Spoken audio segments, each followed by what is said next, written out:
প্রথম পর্বে আমরা শুনেছি হরপ্পার সুপ্রাচীন নগরীর ইতিবৃত্ত। তবে সিন্ধু আর রাভি নদীর তীরে গড়ে ওঠা এই সভ্যতার ভবিষ্যৎ নিতান্তই অনিশ্চিত। গুজবের মতন ছড়িয়ে পড়েছে এক নতুন আক্রমণকারী জনজাতির আগমনের সংবাদ, যা কমবেশি আতঙ্কের সঞ্চার করেছে সবার মনেই।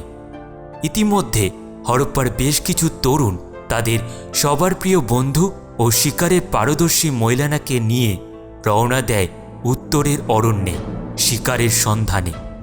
ময়লানা নিজ ব্যবহৃত নতুন অস্ত্রটিকে কাজে লাগিয়ে বেশ কিছু শিকার ধরতে সক্ষম হয়, কিন্তু একটি আহত শূকরের সন্ধানে দলছুট হয়ে পড়ে সে। অবশেষে তার হঠাৎ দেখা হয় এক বিচিত্র দর্শন আগন্তুকের সাথে, যার অতর্কিত আক্রমণে জ্ঞান হারায় সে।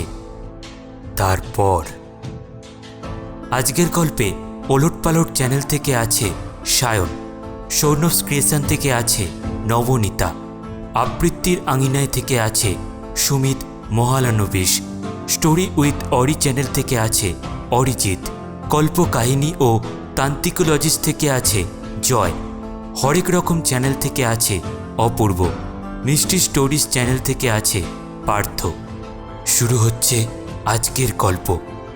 লেখক অরিত্র দাসের ঐতিহাসিক উপন্যাস মহাসিন্ধুর পথে, দ্বিতীয় পর্ব।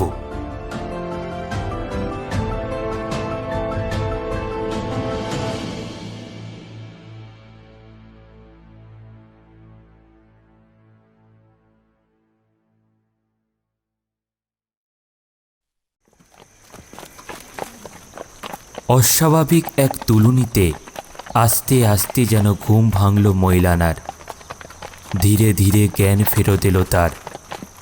অর্ধচেতন অবস্থাতেই আচ্ছন্ন দৃষ্টি নিয়ে ধীরে ধীরে উঠে বসবার চেষ্টা করলেন তিনি, কিন্তু তারপরে তিনি আবিষ্কার করলেন লতা দিয়ে কোনো কিছুর সঙ্গে যেন আষ্টে পৃষ্ঠে বাঁধা তিনি। কোনো মতে মাথাটাই যা একটু একটু নাড়ানো যাচ্ছে, এছাড়া গোটা শরীরটা কোষে বাঁধা চলমান কোনো কিছুর সঙ্গে। আচ্ছন্নের মতো দৃষ্টি ঘোরাতেই এবার তার চোখে পড়ল তার মুখের একেবারে সামনেই প্রকাণ্ড কোনো এক জন্তুর ঘাড় ও মাথা। মুখের সামনে এই অদ্ভুত দৃশ্য দেখে চমকে উঠলেন ময়লানা। সম্পূর্ণ চেতনা ফিরে এলো তার। এ আবার কি অদ্ভুত দৃশ্য! এ কোন ধরনের জন্তুর মাথা? অদ্ভুত দর্শন এই প্রাণীটির গোটা মাথা আর ঘাড়ের কাছটা জুড়ে বিশাল লম্বা লম্বা চুল। এই চুলগুলি এতটাই লম্বা যে তা ঝুলে রয়েছে ঘাড়ের দুপাশে। ময়লানার মনে হলো যেন লম্বা লম্বা দুটি কানও রয়েছে প্রাণীটির, কিন্তু এর কেশবাহারে ঢাকা পড়ে গিয়েছে ওই কানের বেশিরভাগ অংশ। বেশ কিছুক্ষণ সেদিকে তাকিয়ে ময়লানা বুঝলেন এই কান গরুদের মতো নয় মোটেও। বিবর্ধিত ও খাড়া খাড়া এই কানগুলির ওপরের অংশ আবার শেয়াল কুকুরের মতন সূচল। আর হ্যাঁ, এই প্রাণীটির মাথায় কিন্তু কোনো শিং দেখা যাচ্ছে না। কোনো সময় যে এই প্রাণীটির মাথায় কোনো শিং ছিল না, তা এর মাথা দেখলেই পরিষ্কার হয়। একদম পরিষ্কার মাথা। এতক্ষণে একটু ধাতস্থ হয়ে নিয়ে আশেপাশে ঘাড় ঘোরালেন ময়লানা। এরকম জন্তুগুলিকে তার আশেপাশে আরও দেখতে পেলেন তিনি। প্রত্যেকটি জন্তুর আকৃতি বিশাল, আর এদের লেজগুলিও কিন্তু গরু বা ষাঁড়দের মতো নয় মোটেও। অনেক মোটা আর ঘন, বাহারি রেশমি চুলে ভর্তি সেই লেজ। একটি পরিণত বলিষ্ঠ ষাঁড়ের থেকেও আকারে আয়তনে এই জন্তুগুলি আক্ষরিক অর্থে প্রকাণ্ড। মাঝে মধ্যেই চলতে চলতে মুখ দিয়ে অদ্ভুত আওয়াজ করছিল এই জন্তুগুলি। একটি চেরা বাঁশকে দুদিক দিয়ে দ্রুতলয়ে পিটলে যেরকম আওয়াজ হয়, এই আওয়াজটিও যেন অনেকটা সেই রকম। এই অদ্ভুত দানবীয় আকারের জন্তুগুলি বোধহয় বাহন হিসেবেই ব্যবহার হয়। কারণ প্রতিটি জন্তুর পিঠে একটি আসনের মতন কিছু আছে, আর সেই আসনে বসে একজন করে মানুষ। জন্তুগুলির মুখের কাছটা দড়ি বাঁধা, আর সেই দড়ির প্রান্তভাগ ধরা পিঠে বসে থাকা মানুষগুলির হাতে। এগুলি নিশ্চয়ই বলগা, কারণ গরুর গাড়িতে গরু জুতবার পর তাদের মুখে যেভাবে বলগা পরানো হয়, এখানেও যেন ব্যাপারটা তাই, শুধু বাঁধবার ধরনটাই যা একটু ভিন্ন। গরুর গাড়িতে তাও একটা টানা গাড়ির প্রয়োজন হয়, এখানে কিন্তু সেসবের কোনো বালাই নেই। দিব্যি এই প্রাণীগুলির পিঠে চেপেই যাত্রীরা চলেছেন স্বচ্ছন্দে, যেন বাহন বা যাত্রী কারোরই কোনো হেলদোল নেই। জন্তুগুলির পিঠে বসে থাকা মানুষগুলিও যেন অদ্ভুত প্রজাতির, প্রত্যেকেই যে দীর্ঘদেহী এই বিষয়ে কোনো সন্দেহ নেই।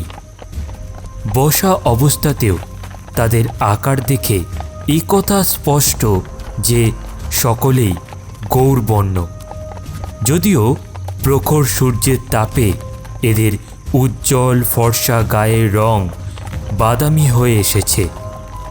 এদের নাকগুলো দীর্ঘ ও উন্নত, আর এদের চোখ ও চুলের রং যে কত ভিন্ন ও রকমারি হতে পারে তা চোখে না দেখলে মৌলানার বিশ্বাসই হতো না।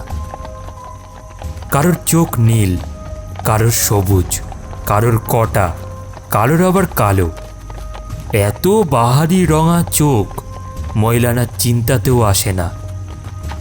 চুলের রঙের বেলাতেও তাই, কালো, সোনালি, খয়েরি, বাদামি আর লাল, কত বর্ণের চুল যে এদের মাথায় কে জানে। মৌলানার মনে হলো এদের বিধাতা বোধহয় এদের কাউকেই একরকমভাবে সৃষ্টি করেনি। এদের প্রত্যেকের পরনে ছিল হালকা পশমে বোনা 2 খণ্ড কাপড়, পিঠে তীরধনুক, কোমরে অদ্ভুত আকৃতির বিদা, আবার কারোর কারোর হাতে ছিল বিশাল আকৃতির কুঠার। এই কুঠারগুলো কিন্তু মৌলানাদের মতো একটি কাঠের হাতলে জোড়া তালি দিয়ে প্রবেশ করানো পাতলা কুঠারের পাতের মতন নয়, বরং বিশাল আকৃতির এই কুঠারগুলো দেখলে বোঝা যায় যে এক কোপে মানুষের মাথা কেটে ফেলতে সক্ষম এই ভয়ঙ্কর অস্ত্রগুলি। আরও ভালো করে সব কিছু খতিয়ে দেখবার জন্য মাথা উঁচু করতে গিয়েছিলেন মৌলানা, কিন্তু পাশ থেকে ঘাড়ের কাছে একটি মৃদু চাপ পড়ে তিনি বুঝতে পারলেন বলগা হাতে কেউ বসে আছেন তার পাশেও।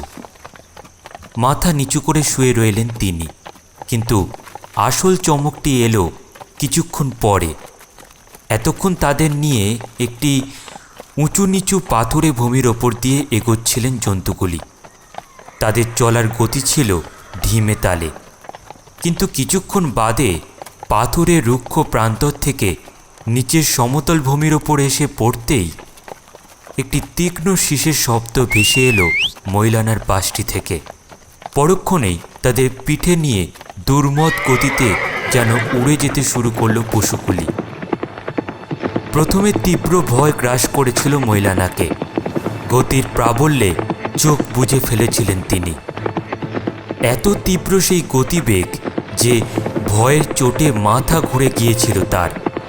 হাত দুটি পিচমোড়া করে বাঁধা, উপায়ন্তর খুঁজে না পেয়ে তিনি একবার ভেবেছিলেন কামড়ে ধরবেন বাহক পশুটির ঘাড়। এত জোরে সেটি ছুটে চলেছিল সামনে, কিন্তু পরবর্তী বেশ কিছুক্ষণ যখন একটানা তীব্র গতিতে ছুটে চলল জন্তুটি সামনের দিকে কোনো প্রকার বিঘ্ন ছাড়াই, উচ্চ গতির সঙ্গে ধাতস্থ হয়ে আস্তে আস্তে মৌলানা চোখ মেলে তাকালেন সামনের দিকে। গুজব তাহলে ঠিকই ছিল। অবিশ্বাস্য এদের বাহনগুলির গতিবেগ, আরো বেশি ধারালো ওই প্রাণঘাতী এই যাযাবর প্রজাতির হাতের অস্ত্র। কিন্তু এদের হারাবো কি করে? আর বেশি কিছু ভাবতে পারলেন না মৌলানা। প্রবল গতিজাঢ্যের কাছে কার্যত আত্মসমর্পণ করে ঘাড় গুজে এক টেরে হয়ে শুয়ে থাকলেন তিনি। তারপর ধীরে ধীরে আবার সংজ্ঞাহীন হয়ে পড়লেন।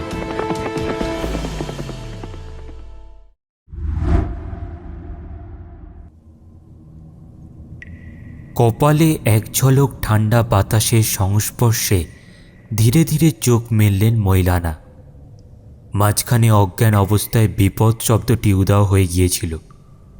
এখন ধীরে ধীরে চোখ মেলে আশেপাশে পরিস্থিতি দেখে হঠাৎ যেন তিনি ফিরে এলেন ঘোর বাস্তবে। ধর্মর করে শোয়া অবস্থা থেকে উঠে বসলেন তিনি। অজ্ঞান অবস্থায় অদ্ভুত একটি স্বপ্ন দেখলেন তিনি। ঘোর অন্ধকার রাজত্বে প্রবেশ করেছেন। কোথাও এক ফোঁটা আলো নেই।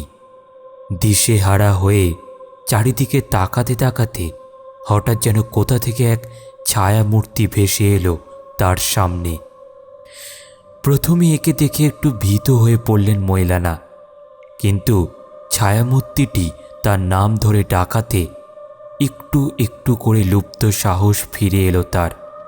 ময়লানা, ময়লানা, তুমি কি শুনতে পাচ্ছ আমার কথা? হ্যাঁ হ্যাঁ, আমি শুনতে পাচ্ছি। তুমি কি ভয় পেয়েছো?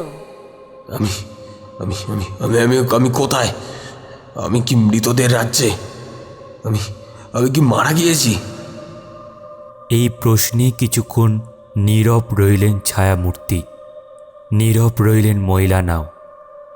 পারিপার্শ্বিক দেখে তার মনে হলো মারা গিয়েছেন তিনি, কিন্তু ছায়ামূর্তির পরের কথায় আশ্বস্ত হলেন তিনি। না ময়লানা, তুমি এখনো মৃত নও বটে, কিন্তু জীবিতও নও। তুমি দুইয়ের মাঝখানে। আমার প্রশ্নের উত্তর দিলে না তো। তুমি কি ভয় পেয়েছো? এক পলকের জন্য মাথা নিচু করলেন ময়লানা। তারপর আবার ছায়ামূর্তির দিকে তাকিয়ে দুবার মাথা ওপর নিচ করলেন। তার এক কথার উত্তরে যেন একটু হতাশ হলেন ছায়ামূর্তি। একটি দীর্ঘশ্বাস ভেসে এলো গাঢ় অন্ধকারের মধ্য দিয়ে ময়লানার কানে। তারপর ছায়ামূর্তিটি বললেন, ভয় সকলেই পান ময়লানা, কিন্তু ভয়কে জয় করাতেই যে বীরত্ব। মরণশীল মানুষ অমরত্বকে খুঁজে পায় ভয়কে জয় করেই। তার সামনে নতজানু হয়ে বসে আত্মসমর্পণ করে নয়। তুমি পারবে, ভয়কে জয় করে নিজের গোষ্ঠীকে বাঁচাতে পারবে তুমি। কিন্তু কেমন করে? আপনি ওদের বাহনগুলি দেখেননি? কোন পাতাল থেকে তুলে এনে বশ করে নিজেদের কাজে ওরা লাগাচ্ছে কে জানে। আর ওদের অস্ত্রগুলিতে এত ধার যা আমাদের অস্ত্রগুলিকে কেটে দু আধখানা করে ফেলতে পারে। ওদের মুসলগুলি, ওগুলি এত ভারী যা আমাদের থেঁতলে ফেলতে পারে। ময়লানা, ময়লানা, তুমি ভয় ভীত হয়ে পড়েছ। ভয় পেও না, পরিকল্পনা করো, চিন্তা করো, পরিত্রাণের পথ খুলে যাবে। তোমার জনগোষ্ঠীর ভার এখন তোমারই কাঁধে। আমার জনগোষ্ঠী? এর অর্থ আমার সহনাগরিকরা, আমার আত্মীয় পরিজন, আমার বন্ধু বান্ধব। কিন্তু আমি ওদের বাঁচাবো কি করে এই আশু মহাপ্রলয় থেকে? আমায় পথ দেখান। নিজেকে ছাপিয়ে ওঠার চেষ্টা করো ময়লানা, নিজেকে মশালের মতো প্রজ্বলিত করো। উপায় তোমার হাতেই।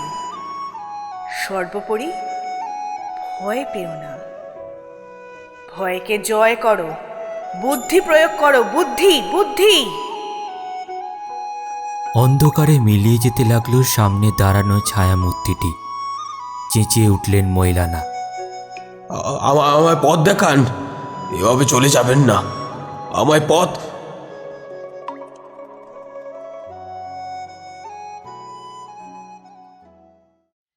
এরপর আস্তে আস্তে জ্ঞান ফেরে ময়লানার। এতটাই বাস্তব ছিল এই স্বপ্ন যে এর রেশ বেশ কিছুক্ষণ থেকে যায় তার মনে। তা কাটতেই এবার চারিদিকে তাকান উনি। এই কোথায় এনে রাখা হয়েছে তাকে? ময়লানাকে এনে শুয়ে রাখা হয়েছিল এই প্রশস্ত জলাশয়ের পাড়ে। সেটির দিকে মুখ করে যেখানে শুয়েছিলেন তিনি। যেখান থেকে 2-3 পা এগিয়েই প্রথমে একটুখানি ঢালু জমি, জলাশয়ের পাড়, তারপরে শুরু প্রশস্ত সেই জলাধার। তার হাত পা এখন বন্ধনমুক্ত, আর তার পাশে বসে তারই বয়সী 2জন তরুণ। মুখ দেখে মনে হলো তাদেরও অপহরণ করে এনে রাখা হয়েছে এখানে। এই সব কী ব্যাপার? প্রত্যেকেই এবার একে অপরের দেখে একযোগে উঠে দাঁড়ালেন। বিস্মিত তারা 3 জনেই। হতবুদ্ধির মতো এই 3 জন তাকিয়েছিলেন একে অপরের দিকে। এমন সময় পিছন থেকে একটি করতালির শব্দে তারা পিছনে ঘুরে তাকান সকলেই। সামনে অনেকটা জায়গা জুড়ে ফাঁকা জমি। সেই জমির সোজা এগিয়ে গিয়ে শেষ হয়েছে একটি বড় নদীর পাড় বরাবর। অনেকগুলো অদ্ভুত আকৃতির বাড়ি তৈরি করা হয়েছে এই বড় নদীর কোল ঘেঁষে। মাটি দিয়ে তৈরি এই বাড়িগুলির দেওয়াল, আর খড় ছাওয়া এগুলির ছাদ। মহিলানাদের ঠিক সামনেই বেশ কিছুটা দূরে মাটিতে কয়েকটি 17 ইঞ্চি পাতা।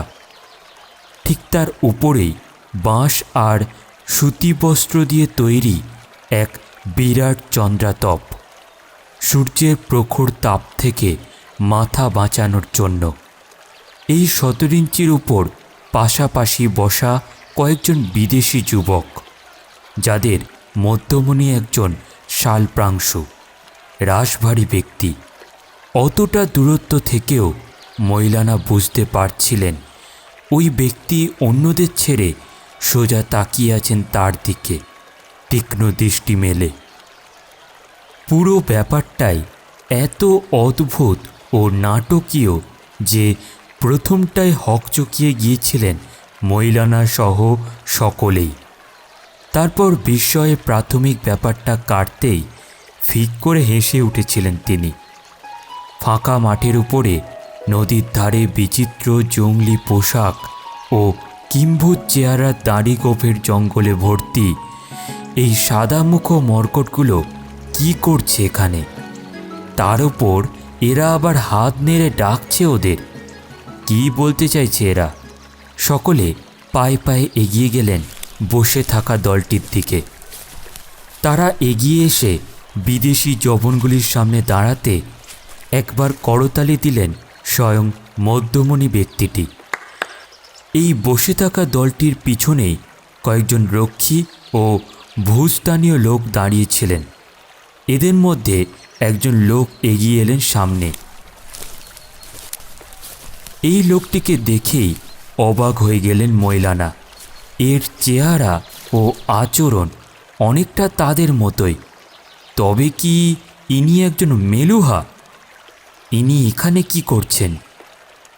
লোকটি ততক্ষণে এগিয়ে এসে হাত জড়ো করে দাঁড়ালেন এই রাশভারী ব্যক্তিটির কাছে। দুজনের মধ্যে বিজাতীয় ভাষায় কিছু কথা হলো। তারপর বসে থাকা মানুষটিকে বিচিত্র ভঙ্গিতে বোধহয় নমস্কার জানিয়ে এবার ওই লোকটি ঘুরে দাঁড়ালেন মহিলানাদের দিকে। বললেন, মহান দলপতি ও গোষ্ঠীপালক দেবাংশী পুরন্দরের সামনে দাঁড়িয়ে এখন তোমরা একে প্রণাম করো। বাকিরা দাঁড়িয়ে ইতস্তত করছিলেন। এবারে মহিলানা এক পা সামনে এগিয়ে এসে বললেন, আমাদের সমাজে নগরপাল ও নগর পরিচালন সমিতি রয়েছে, যাদের আমরা অকুণ্ঠ সম্মান করি, অভিবাদন জানাই। কিন্তু আমাদের সমাজে কোনো দলপতি নেই, আর প্রণাম শব্দটির সঙ্গে আমরা পরিচিত নই। আপনি আমাদের অভিবাদন গ্রহণ করুন। দুহাত তুলে দলপতিকে অভিবাদন জানালেন মহিলানা। তার দেখা দেখি বাকি 2 জন তরুণও তাই করলেন। এর পরিপ্রেক্ষিতে দোভাষীর কাজ করা লোকটি ধমকের সুরে কিছু বলতে গিয়েছিলেন। হাত তুলে তাকে নিরস্ত করলেন স্বয়ং দলপতি পুরন্দর। তারপর আধশোয়া অবস্থা থেকে উঠে বসে একবার করতালি দিতেই পিছনে দাঁড়িয়ে থাকা পরিচারকদের দলের মধ্যে একজন এগিয়ে এসে নত মস্তকে তার হাতে তুলে দিলেন একটি ধনুক ও 3টি তীর। একটু চঞ্চল হলেন ময়লানা। এটি তো তারই তীর ধনুক। ওই তো ওর গায়ে বাঁধা রক্তবর্ণ কাপড়টি তো তারই। তিনি তো স্বহস্তে বেঁধেছিলেন কাপড়টিকে। তার তীরধনুক নিয়ে কি করতে চলেছেন দলপতি? দলপতি পুরন্দর অবশ্য চুপচাপ বসে নেই। ধনুকটা তুলে তিনি কিছুক্ষণ আলগোছে পরখ করলেন সেটিকে। ছিলাটা টেনে পরীক্ষা করলেন তার কার্যকারিতা। তারপর ময়লানার দিকে তাকিয়ে আচমকা সিন্ধু ভাষ্যে প্রশ্ন করলেন, ওরা বলছে তুমি নাকি তীর ধনুক ব্যবহার করতে জানো? দলপতির ভাঙা গলায় অতি অশুদ্ধ উচ্চারণে সিন্ধু ভাষ্যে বলা কথাগুলি যথেষ্ট বিস্ময়ের উদ্রেক করল ময়লানা সহ অপর 2 জন তরুণের মনে। তারপর সম্বিত ফিরতে ঘাড় ওপর নিচ করলেন ময়লানা। এবার পিছনে তাকিয়ে একজন পরিচারকদের দিকে দলপতি ইশারা করাতে হাতে একটি বড় কাঠের রেকাব নিয়ে সে এগিয়ে গেল চন্দ্রাতপ থেকে বেশ খানিকটা দূরে। খোলা মাঠে নিজের বুকের কাছে রেকাবখানাকে ধরে দাঁড়িয়ে থাকল সে। বিস্ময়ের সাথে ময়লানা খেয়াল করলেন এই পরিচারকটিও একজন মেলুহা, কিন্তু কাঠের রেকাবখানা ধরে ওখানে দাঁড়িয়ে কি করছে সে? চালাও। ময়লানার হাতে ফেরত এলো তার সাধের অস্ত্রগুলি। দলপতি পুরন্দর কথাটি বললেন অদূরে কাঠের রেকাব বুকের কাছে ধরে দাঁড়িয়ে থাকা হতভাগ্য লোকটির দিকে ইশারা করে। তারপর আবার তিনি আতশোয়া হয়ে বসলেন। এতক্ষণে বিষয়টা বুঝলেন ময়লানা। দলপতি দেখতে চাইছেন তার লক্ষ্য ভেদের ক্ষমতা। যদি লক্ষ্য ঠিকভাবে ভেদ হয় তবে হতভাগ্য লোকটি প্রাণে বাঁচবে, নয়তো। ধনুক তুলে তাতে স্বর যোজনা করে কিছুটা সময় নিলেন ময়লানা বাড়তি মনোযোগ স্থাপনের জন্য। তারপর হঠাৎ চকিতে শ্বাস চেপে রেখে 2 পায়ে গোড়ালি সামান্য একটু উঁচু করে তীরটি ছাড়তেই সেটি সোজা এক সরল রেখায় ধাবমান হয়ে এগিয়ে গেল লক্ষ্যের দিকে। তারপর অব্যর্থ লক্ষ্যে সেটি বিদ্ধ করল কাঠের রেকাবটিকে। অক্ষত অনাহত হয়ে দাঁড়িয়ে রইলেন সেই হতভাগ্য পরিচারক। বারবার 3 বারই ঘটল এক ঘটনা। ময়লানা নিক্ষেপ করা 3টি তীরই বিদ্ধ করল কাঠের রেকাবটিকে। উপস্থিত সকলেই দেখলেন এক মেলুহা যুবকের এই অনবদ্য লক্ষ্যভেদ। কতদিন অভ্যেস করেছ তুমি? জিজ্ঞেস করলেন দলপতি। প্রায় 1 বৎসর। দলপতি পুরন্দর ডাকলেন চিত্রক নামক একটি তরুণ যুবককে। তিনি তার আহ্বানে সাড়া দিয়ে দর্শকের আসন থেকে উঠে আসলেন। তারপর হাঁটতে হাঁটতে ময়লানার সামনে এসে তাকে একপ্রস্থ কড়া দৃষ্টিতে মেপে নিয়ে দলপতি পুরন্দরকে একটি নমস্কার জানালেন তিনি। তারও হাতে ধরা ছিল ধনুক। পিঠের তুনিরে রাখা ছিল 6টি তীর। চালাও। লক্ষ্যের দিকে ঘুরে একবার তিনি মেপে নিলেন মাঝের দূরত্বকে। এরপর ময়লানা চিত্রকের পাশেই দাঁড়িয়েছিলেন, কিন্তু তিনি বুঝতে পারছিলেন না কিভাবে এত দ্রুততার সঙ্গে 3টি পর পর তীর ছুঁড়লেন চিত্রক। অত্যন্ত কম সময়ের ব্যবধানে 3টি তীর পর পর দৌড়ে গেল লক্ষ্যের দিকে। তারপর বিদ্ধ করল কাঠের রেকাবটিকে। অবাক মিনে দাঁড়িয়েছিলেন ময়লানা। তিনি শুধু 3 বার ছিলা টানবার আওয়াজ পেলেন মাত্র, আর দেখলেন লক্ষ্য বিদীর্ণ করেছে 3টি তীর। এত কম সময় এত নির্ভুল লক্ষ্যভেদ! তবে অবাক মানবার আরও কিছুটা বাকি ছিল তখনও। তুনির থেকে এবার অবশিষ্ট 3টি তীরকে একসাথে টেনে বের করলেন চিত্রক। 3টি তীরকেই প্রথমে তিনি সাজিয়ে নিলেন ডান হাতে। সবকটি তীরের ফলা কিন্তু নিচের দিকে মুখ করা। তারপর এক পা করে এগিয়ে গেলেন লক্ষ্যের দিকে। বেশ কিছুটা এগিয়ে যখন অনেকটা কাছে এলেন তিনি, এবার ডান হাতের তীরগুলি পরপর ধনুকে জুড়ে ছুঁড়লেন তিনি। অবিশ্বাস্য দক্ষতায় এবং অতীব কম সময় চোখের পাতা ফেলতে যেটুকু সময় লাগে তার মধ্যে 3টে তীর বিদ্ধ করল কাঠের রেকাবটিকে। চোখ বড় বড় করে গোটা প্রক্রিয়াটা পর্যবেক্ষণ করলেন ময়লানা। অতি বিস্মিত হয়ে গিয়েছিলেন তিনি। যথেষ্ট, আসন গ্রহণ করো। দলপতি পুরন্দরের কথায় এবার ময়লানার দিকে তাকিয়ে একটি তাচ্ছিলের হাসি হেসে নিজের আসনে গিয়ে বসলেন চিত্রক। 9টি স্বরবিদ্ধ রেকাবটি তখনও পড়েছিল অদূরে। সেদিকে তাকিয়ে অন্য মনুষ্যের মতন কিছু একটা ভাবছিলেন তিনি। সম্বিত ফিরল পুরন্দরের জলদগম্ভীর কণ্ঠস্বরে। জীবনযুদ্ধে সেই বিজয়ী হয় যে মৃত্যুকে পরাস্ত করবার ক্ষমতা রাখে। যাও, তোমাদের বেঁচে থাকবার যোগ্যতা অর্জন করো, যাও। একটি হাত জলাশয়ের দিকে বাড়িয়ে ধরলেন দলপতি, আর তা করতেই শেষের সারিতে দাঁড়িয়ে থাকা দেহরক্ষীদের দলটি এবার এগিয়ে এলো তাদের দিকে উদ্যত ভল্ল হাতে। সব এগিয়ে কয়েক পা পিছিয়ে এলেন ময়লানা। একেই এবার কি খালি হাতে ভল্লধারী প্রহরীদের সঙ্গে যুদ্ধ করতে হবে নাকি? না, তা নয়। এই রক্ষীরা তাদের 3 জনকে ইঙ্গিত করছে পিছনের জলাশয়টির দিকে। এর অর্থ ওদিকেই যেতে হবে তাদের। কিন্তু কেন? 3 জন তরুণী এবার পিছিয়ে এসে দাঁড়ালেন জলাশয়টির একেবারে কিনারায়। তারা ভেবেছিলেন এখানে এসে বুঝি বা দাঁড়াতে হচ্ছে তাদের, কিন্তু ভুল ভেবেছিলেন তারা। জলাশয়ের ধারে এসে দাঁড়াতেই তাদের দেয়া হলো এক রাম ধাক্কা। ধাক্কার চোটে সকলেই গিয়ে পড়লেন জলে। জলে পড়ে পাড়ে দাঁড়িয়ে থাকা প্রহরীদের দিকে একবার তাকালেন ময়লানা। ততক্ষণে সেখানে এসে দাঁড়িয়েছেন দলপতি পুরন্দর সহ সকল পার্ষদ। অসহায়ের মতন তাদের দিকে তাকালেন ময়লানা। তিনি বুঝতে পারছেন না এদের উদ্দেশ্যটা কি। সেটা বোঝা গেল একটু পরেই। জলাশয়ের জল কিন্তু খুব বেশি গভীর নয়। ময়লানার গলা অবধি জল পৌঁছেছে মাত্র। এতটাই কম গভীরতা সম্পন্ন এই জল। গলা জলে দাঁড়িয়েই এবার 3 জনই তাকালেন এর ওর মুখের দিকে। তারপর একজন চেঁচিয়ে উঠলেন, এবারে কি এখানে জল ক্লিক করে আপনাদের মনোরঞ্জন করতে হবে?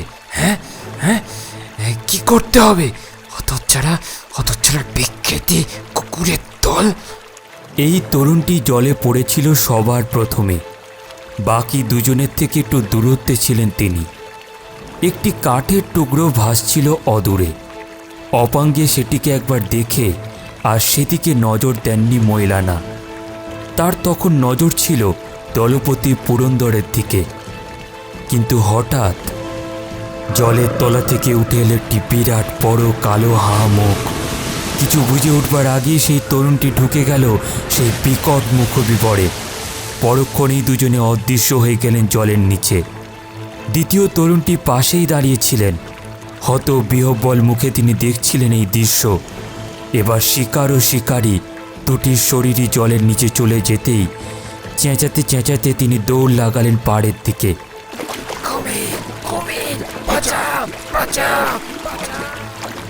এক পলকে সেদিকে তাকিয়ে দেখলেন ময়লানা জায়গাটির জল রক্তাক্ত হয়ে গিয়েছে, আর জলের তলায় চলছে প্রবল আলোড়ন।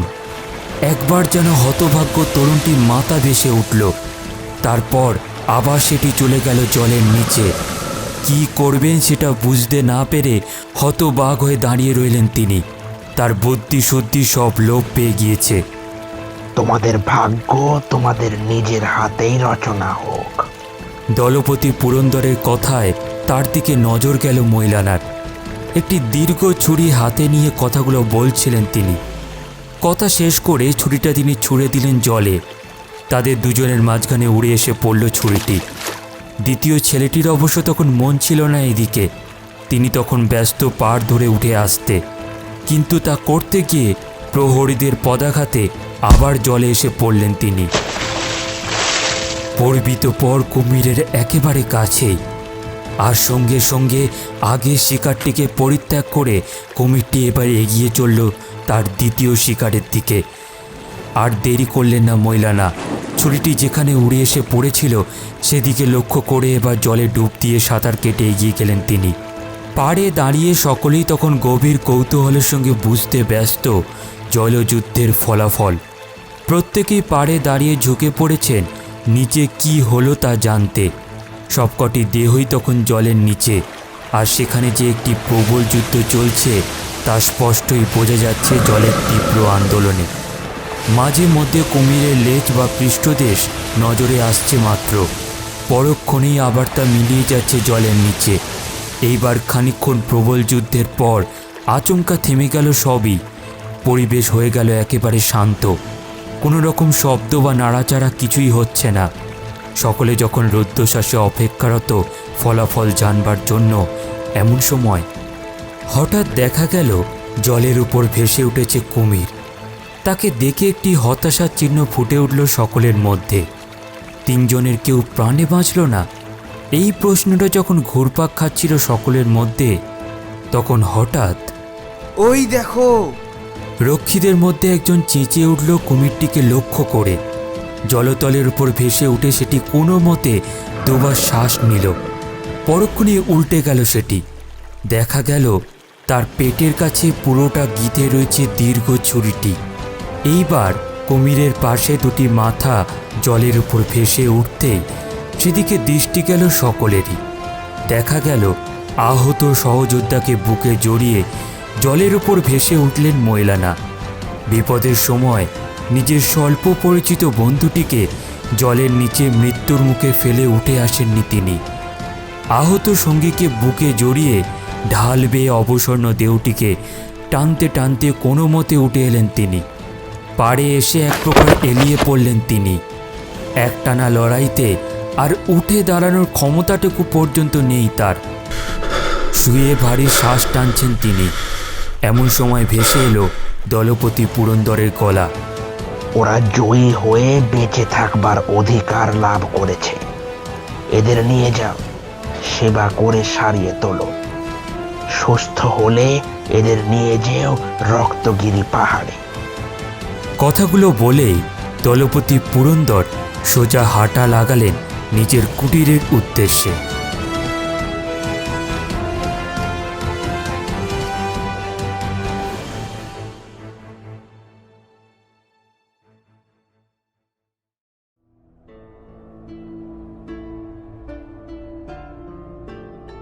আমাদের প্রত্যেকের জীবনটাই আসলে সংঘর্ষ, যা আমরা প্রতিনিয়ত করে চলেছি পরিস্থিতির সাথে। এই জীবনযুদ্ধে জয়ী হওয়ার হাতিয়ারই হল সাহস। আর এই অদম্য ইচ্ছা আর সাহসে ভর করেই ময়লানা সাক্ষাৎ মৃত্যুর হাত থেকে ছিনিয়ে আনতে পেরেছিল নিজের জীবনকে। তবে তার নিজের ভবিষ্যৎ অনিশ্চিত। নিজের জনগোষ্ঠীকে রক্ষার দায়িত্ব পালনে সে কি শেষ পর্যন্ত সফল হবে? আর কি বা অপেক্ষা করছে হরপ্পাবাসীদের জন্য? এতক্ষণ শুনছিলেন আমাদের আজকের উপস্থাপনা, লেখক অরিত্র দাস রচিত ঐতিহাসিক উপন্যাস মহাসিন্ধুর পথে দ্বিতীয় পর্ব। আজকের গল্পে কণ্ঠ দিয়েছেন Sayan, Nabanita, Arijit, Abhirup. Introduction script writing Souvik, sound design Kaustav, poster design ও সমগ্র পর্ব পরিচালনায় ছিলাম আমি তিতাম। সবশেষে আমরা আমাদের প্রিয় শ্রোতা বন্ধুদের অনুরোধ জানাবো আমাদের এই বিশেষ উদ্যোগে আমাদের পাশে থাকার জন্য। আমাদের আজকের গল্পটি কেমন লাগলো তা কমেন্ট করে জানান। ভালো লাগলে লাইক ও শেয়ার করতে ভুলবেন না। আর সবশেষে একটাই অনুরোধ, সাবস্ক্রাইব করে সাপোর্ট করুন আমাদের চ্যানেল গল্পের মাপকাঠিকে। আগামী দিনে এর তৃতীয় পর্ব নিয়ে হাজির হবে আমাদের চ্যানেল গল্পের মাপকাঠি। সবাই ভালো থাকুন, সুস্থ থাকুন। শুভরাত্রি।